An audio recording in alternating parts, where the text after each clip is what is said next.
loved art when I was a kid. Since I was his age, I think I've always been just drawing, making clothes for my dolls, all kinds of stuff. Then I just decided to go to school for it. So, yeah, it's like the only thing I feel like I'm meant to do.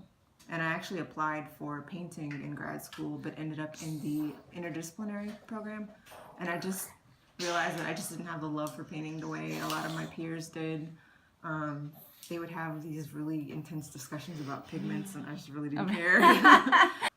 I'm always interested in like the history of materials, so with every project I try to teach myself something new, so no project will ever be the same. Just because I'm interested in the history of that particular material, how it's been used. What draws you first to a new material, the history or the actual material, like the tactile experience? Okay. The history of it. Kind of a historian.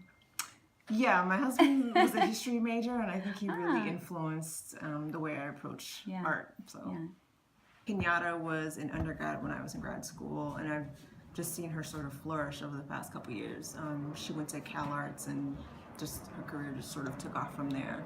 And Robert is from Houston, and I grew up in Houston, and it's a very small world, so everybody kind of knows each other. And he's part of a collective called the Oda Benga Jones and Associates.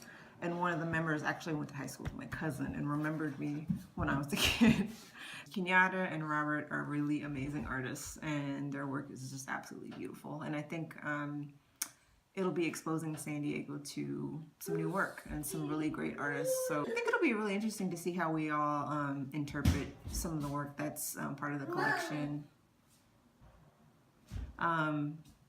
Because Robert in particular, he works with a lot of African sculptures in his work, or just African symbols or icons. So I think his work is actually a perfect fit for it. And this is sort of my first time working with that kind of material. And I think out of everyone, I'm most directly working with the collection.